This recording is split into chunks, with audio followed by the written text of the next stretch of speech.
Hi, I'm Garm and this is Midgardia's Cool Crowdfunding Show. I'm here today with Zedeck. How's it going? It's going good. Good morning. And good evening to you. I can see Thank you. the dark night sky. Yes, and if you really look like through the open door right there, there's a gas flare from the nearby petroleum refinery.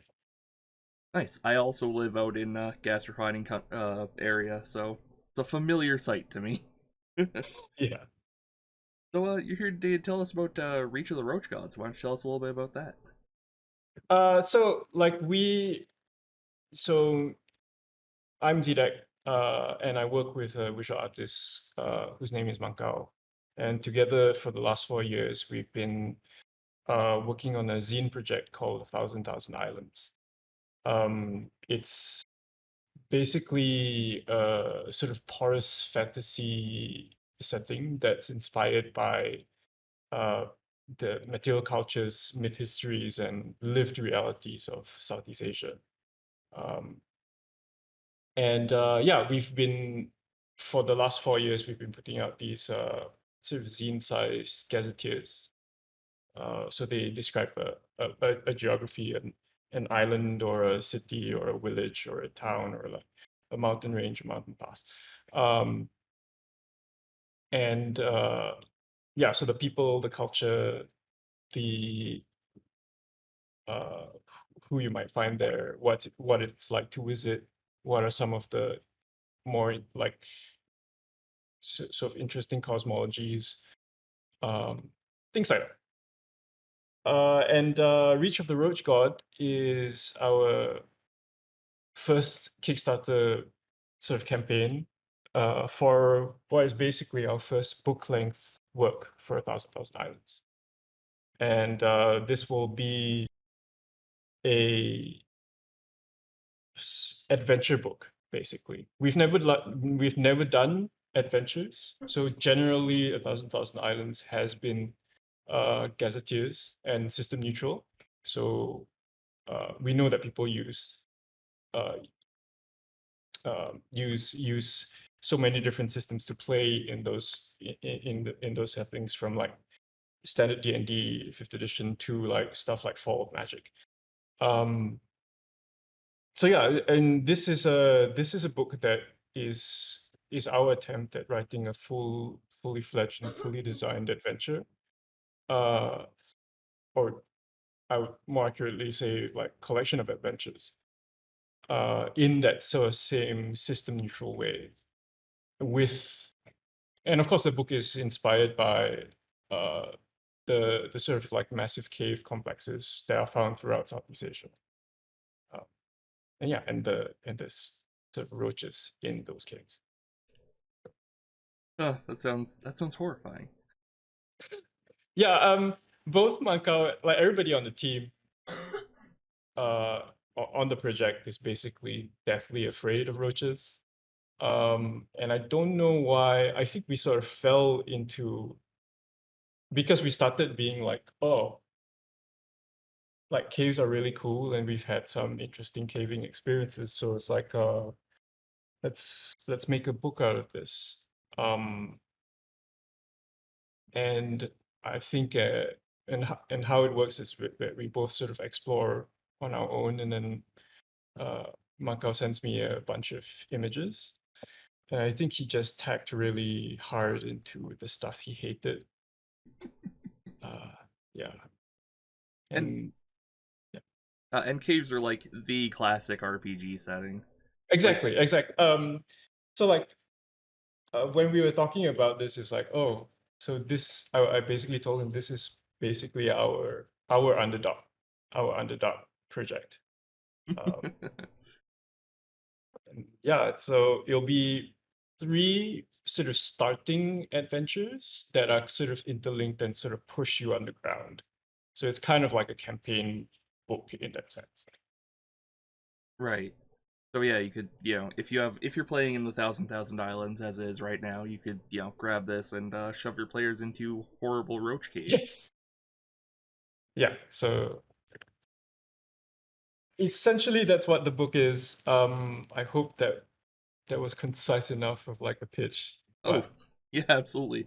I mean, there are caves, roaches, and it's a campaign book. That's it's a strong pitch. So, I guess my next question is, what makes the Thousand Islands saying so special? um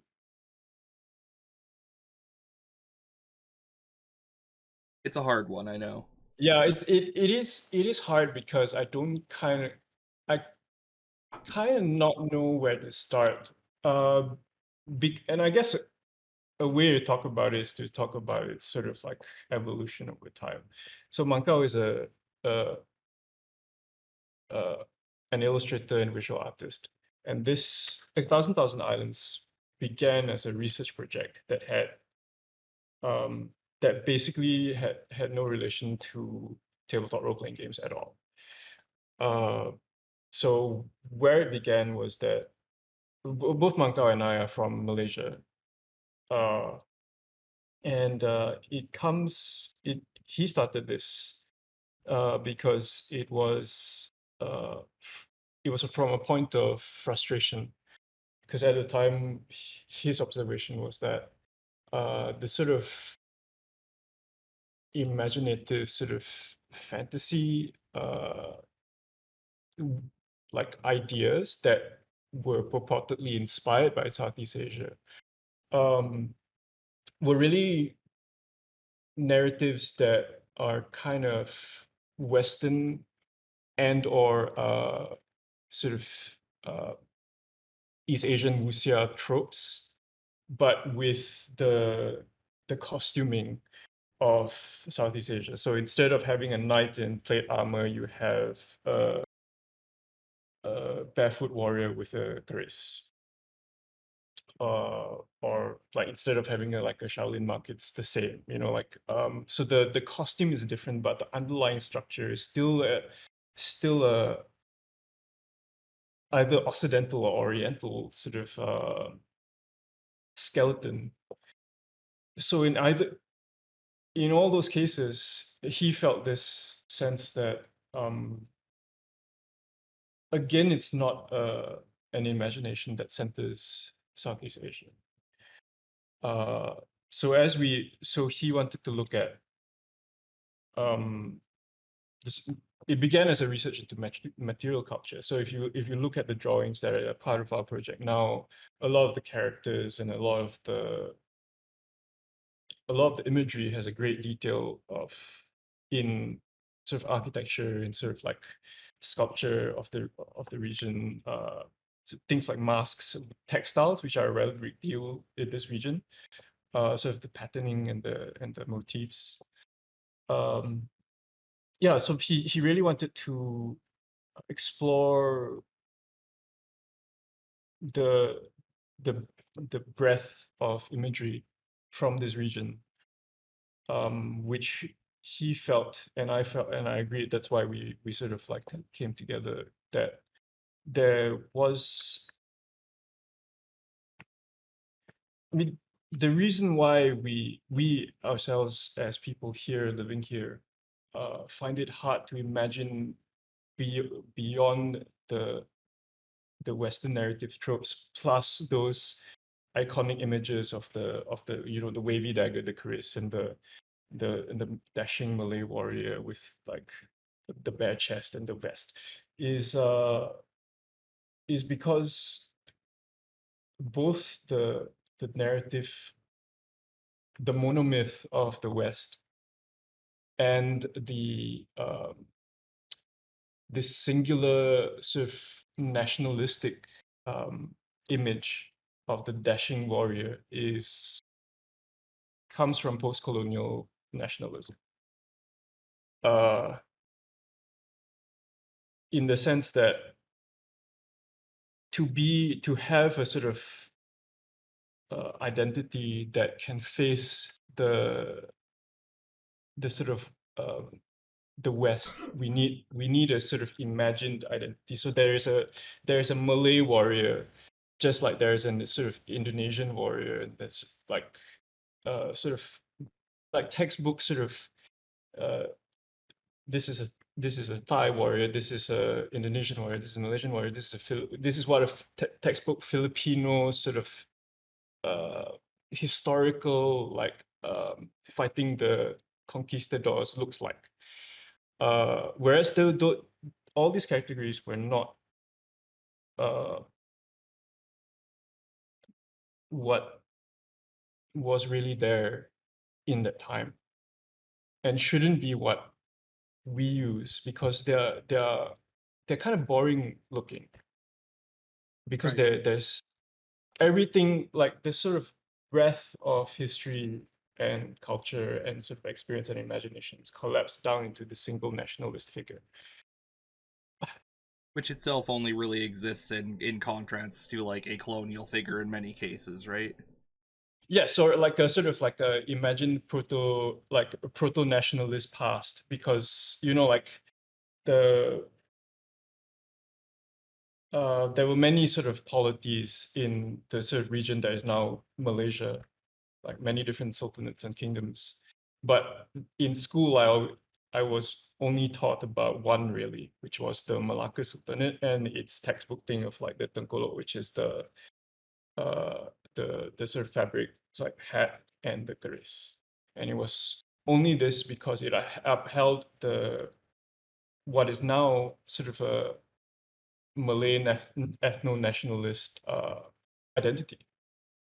And yeah, so like it, I'm sorry for this complicated explanation, but really this is what the project is. It is a way for us to imagine ourselves as a center. So this is it's also not uh so it's also fantasy, because we didn't want to do the thing, oh, we want to make a historical sort of epic thing, because that is also a reaction to um how maybe things like Raya and the Last Dragon get our region wrong. So yeah, we want to correct the thing, the set the record straight or whatever. But no, we want to be able to play in the same way that sort of uh, creators in the West have been able to play with their own sort of culture.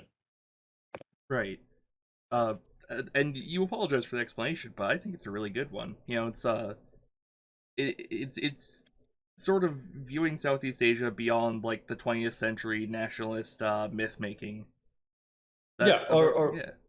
it yes, basically. Um, it's like I I mean, we use the word Southeast Asia because it's the most legible way to talk about it, and it is indeed the name that we call ourselves. But I mean, so I guess to sort of abridge all my long spiel is that this project is kind of a reaction to the fact that we think of ourselves as Southeast Asian, which is not only which is both south and east of Asia. It's not even its own thing. It's peripheral. So why do we see ourselves as a peripheral? Why is our imagination of ourselves as a periphery? So yeah, a thousand islands is no, let's not do that. Yeah. Um, The so every distinct so every zine like that we've done is like like I mentioned earlier, it's like a particular place, like a village or a city or an island. And they tend to, so both Makau and I consciously, as when we start working on a zine, both the text and the writing imagines a visitor visiting that there, but also uh, basically assumes that everything um, in that culture is true. So the way what that particular island's or that particular people's creation myth is did actually happen. right. Um, yeah. Like by way of So analogy, sorry to cut you off. By way of analogy, if I was to write like a Nordic fantasy game, I would be basing it on Norse mythology, not like the actual historical. mm, I mean, history is an influence, sure, but it wouldn't be like, yeah, here is exactly how big one of these axes is, and how yeah, and often are you likely to throw it. Sorry. and and also like the like what you say about the it's like I'm not sure how true this is for sort of like sort of the sort of imagination of the Nordic past. Although I'm pretty sure it is, but it's not only that we imagine those myths to be true, but you imagine the myths of the particular village and their particular version of the myth is true. So the Oh, idea that every single polity, I mean, in Southeast Asia, there was and is this concept of the mandala as a political entity. So each of each, the cities or the ports in the region, the way a political power was exercised, cultural or political power, was that there would be the center and traders and sort of like emissaries would radiate outwards. So there was no idea of a border. Um, and every town, every settlement basically essentially radiated its own mandala because every interaction with every other place became a negotiation. Because how do you exit how do you exit your influence over the town that's right in the middle between you and another city? You kind of got to send as many like gifts and like so it becomes a thing of like uh, everything's a trade sort of thing. And everybody wants something else from somebody someplace else. So another feature of the zine is that we do lots of every one of the zines has like a sort of list of trade. What is found here and why would people want these things? Yeah. I'm sorry, I'm just losing myself in talking about no, the no, work. it's great information. So yeah, if you want to play a seafaring campaign in this setting, you've got those hooks right there for like, why are you going to this place? What's important there? Mm. What do the people value? You know? So it's like yeah, I mean, and what do people value and why, and like what the stories are and why those stories are important. And also there is this, I mean, so it was important for us. I don't know whether this is I'm just going to go into it because I like talking about it. Um, it's the sense that so there's no I don't think we will ever draw like a map of the whole setting because the point is that it's porous. It is where things are in relation to each other is for you to decide or is uncertain because that was how it was. I mean, knowledge in the Southeast Asian past, the region of the Nusantara, um, people didn't draw maps because maps were used by colonial navigators to navigate their holdings. What people did was that you'd find somebody to bring you to the next thing and they know the coastlines, right, and the inlets.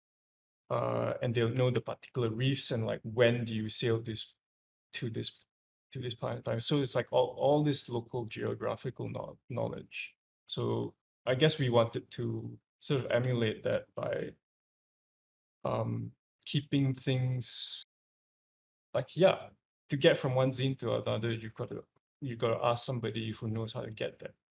Um, and a joke that is not something that started as a joke, but I think I'd like to think as part of the project is that the way you arrange if you've got a bunch of our zines and the way you might want to arrange them if you want to play a game in them or drop them into your existing campaign is that you drop the zines on the floor and where they land is how those places are arranged. It's a good method. Yeah. Like it's like one of the die drop tables where you roll dice onto a Yes. sheet of paper, except books. Yes, I am very partial to random tables and the sort of like old school sort of like here roll an encounter and the encounter is this 58 number of this, and they may like you or they may hate you or they may be bored and they might move, fuck off immediately. Uh, so I yeah, I love random tables. Like there's so much deep inspiration you can get from just like roll it's three a things. it's a prize. It's a prize by design, which is one of the, I don't know. I like to think that, especially when people not from this region play with our zines, it's inbuilt surprise. So like we just want to uh tack into that whole thing. So like random tables everywhere. Like most of the NPCs are expressed through random tables, uh, stuff like. Right on. So yes, that was a long description of what our project was. And Reach of the Roach God will be more of the same. Right, but with a more like central adventure Yeah. focus. So it will have a sort of like, the titular Roach God is kind of like the sort of, I guess, an antagonist. I mean, you can you do meet the culture that he is from. Um, but so like past the sort of adventures in the book, it's basically a sort of a toolbox of creating scenarios underground and how uh, encounters with this power under the earth might unfold. So yeah, it's not a sort of like adventure path campaign, but it is a toolbox for a campaign. Right, more like an adventure site, I guess, than an adventure path. Yeah, which is also really cool. Generally my preferred, honestly. Well, yeah. Is there anything else you'd like to bring up while you're here? Uh, yeah, I'm not like I guess. I mean, it was. I mean, we this is our first crowdfunding sort of campaign, and we are dying inside. Uh, because I mean, beyond the sort of like difficulties running a Kickstarter, which almost everybody has to. When we've been speaking to lots of people, and folks in the tabletop gaming community have been quite supportive and like sort of helpful, really really helpful. But one of the major challenges really is that, so Mankao and I, as Centaur Games, which is our thing that we have, like our imprint, I guess. I'm basically doing this. We're sort of making it a point of like a point of pride or a point of challenge for ourselves is to do it ourselves. So we are not working with we're working with partners in North America or in Europe, but um, ultimately this is our campaign. Um, and there is a difficulty because um, Kickstarter generally doesn't support projects from Southeast Asia. The only polity which it supports projects from is Singapore. So thankfully, Macau has some roots in Singapore. That's how we are. That's how we're doing the project in the first place. Yeah, but so it's just, I guess that the added challenge is something that um, we try and deal with. So like things like how do we schedule posts so that it gets uh, Yeah, uh running a Kickstarter is stressful. Don't worry, that is completely normal from what I hear. yeah. um Everybody yeah. I talk to is like, yeah, this is the most stressful month of my life. So like hopefully it works. Yeah, I mean, it sounds like a cool project. The Thousand Islands sounds like a wonderful place to adventure and explore. Um, yeah, I I mean, I wish you the best. Thank you. um, and yeah, for those of you watching at home or wherever you are, it's still COVID, so probably at home. There will be a link to the campaign and to the Thousand Islands below. Go click on that. And Thank you. have a good night, everybody. Good morning.